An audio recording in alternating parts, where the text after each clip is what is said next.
दिल्ली प्रदेश side में पूरा white बर्फ दिख रहा है, पूरा वेस्ट हरा बर्फ। ये कांग्रेस का चिंतन है, कांग्रेस का मन में है हमारा देश सेपरेट है, पूरा नॉर्थ सेपरेट है, साउथ सेपरेट है, नॉर्थ ईस्ट सेपरेट है, वेस्ट सेपरेट है।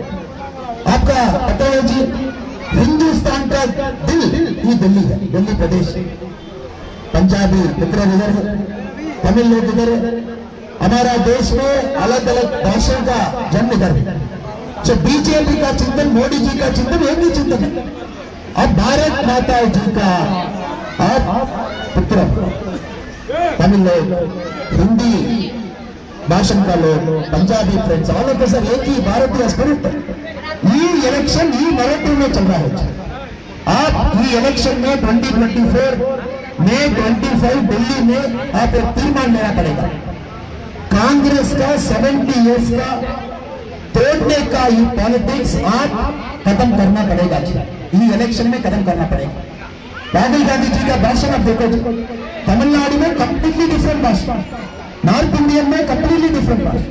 वायनाड में राहुल गांधी जी कंटेस्ट किया, तो राहुल गांधी जी वायनाड का भाषण आप देखो। राहुल गांधी जी बोला साउथ बहुत डेवलप है, एडवांस है, मैं वायनाड में कंटेस्ट कर रहा हूं। उसके बाद केरला में इलेक्शन होने के बाद राहुल गांधी जी एक नया वाला नैरेटिव बन रहा हूं, मैं रावतरणी का पुत्र हूं, इधर में कंटेस्ट कर रहा हूं। இதிலே காங்கிரசினுடைய உண்மைத்தன்மை உங்களுக்கு தெரியும். நாட்டு மக்களை ஏமாற்றி வடக்கு தெற்கு என்று பிரித்து இந்த நாட்டை சின்னாபின்னப்படுத்த வேண்டும் என்று காங்கிரஸ் தீர்மானித்திருக்கிறார். மோடி அவர்கள் நம்முடைய தமிழ் மொழிக்கு உச்சபட்சமான மரியாதை, காசி தமிழ் சங்கமாக இருக்கட்டும், சௌராஷ்டிரா தமிழ் சங்கமாக இருக்கட்டும், பாராளுமன்றத்தினுடைய மைய கட்டிடத்தில் நம்முடைய செங்கோலாக இருக்கட்டும், நம்முடைய தமிழ் சமுதாயத்திற்கு மிகப்பெரிய மரியாதையை நம்முடைய பாரத பிரதமர் கொடுத்திருக்கிறார்.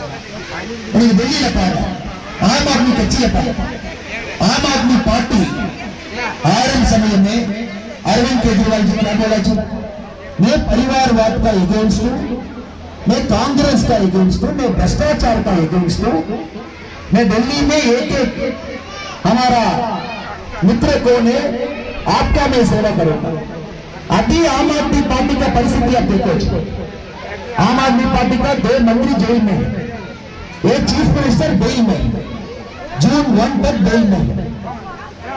चीफ मिनिस्टर का घर में अंदर एक राज्यसभा एमपी का असल्ट होगा, उसका आम आदमी पार्टी क्या कारण बोल रहा है पूरी में देख रहा हूं, सीसीटीवी इमेज डिलीट हो गया, मैं अक्यूज्ड का सेलफोन का पूरा फॉर्मेट किया। ये आम आदमी पार्टी का अभी परिस्थिति है। राहुल गांधी जी आज दिल्ली में प्रचार में बोल रहा हूं, दिल्ली में पूरा कांग्रेस आम आदमी पार्टी बटन दबाए, आम आदमी पार्टी पूरा कांग्रेस का बटन दबाए। तो दिल्ली में आम आदमी कांग्रेस एक ही गठबंधन में है, पंजाब में अलग अलग बटन में है। तो இவங்களுடைய சந்தர்ப்பவாத அரசியலை நாம் புரிந்து கொள்ள வேண்டும். இது நம்முடைய நாட்டினுடைய முன்னேற்றத்திற்கான அரசியல் கிடையாது. இந்த நாட்டை அடுத்த கட்டம் எடுத்து செல்ல வேண்டும் என்பதற்கான அரசியல் இல்லை. டெல்லியை பொறுத்தவரை வளர்ச்சியும் வேண்டும், பாதுகாப்பும் வேண்டும். அப்படிப்பட்ட நகரம். காங்கிரஸ் 10 ஆண்டு கால ஆட்சியில எத்தனை வன்முறைகளை பார்த்தோம், எத்தனை தீவிரவாத தாக்குதலை பார்த்தோம். ஆனா இன்னைக்கு 10 ஆண்டு கால மோடியுடைய ஆட்சியில எதுவும் இல்லாமல் நேர்மையான ஒரு ஆட்சியை, பாதுகாப்பான டெல்லியை நீங்க பார்க்கலாம், வளர்ச்சி அடையக்கூடிய டெல்லியை பார்க்கலாம். मेरे मित्रों, आपको पता है कि 10 साल कांग्रेस का गवर्नेंस आप देख लिया, कांग्रेस का गवर्नेंस दिल्ली में सुरक्षित सिक्योरिटी क्या था, बॉम्ब ब्लास्ट इधर हो रहा था, इधर कम्युनल वायलेंस था। दिल्ली में कांग्रेस का 10 साल का गवर्नेंस में आप देख लिया, डेवलपमेंट नहीं था, सिक्योरिटी नहीं। अभी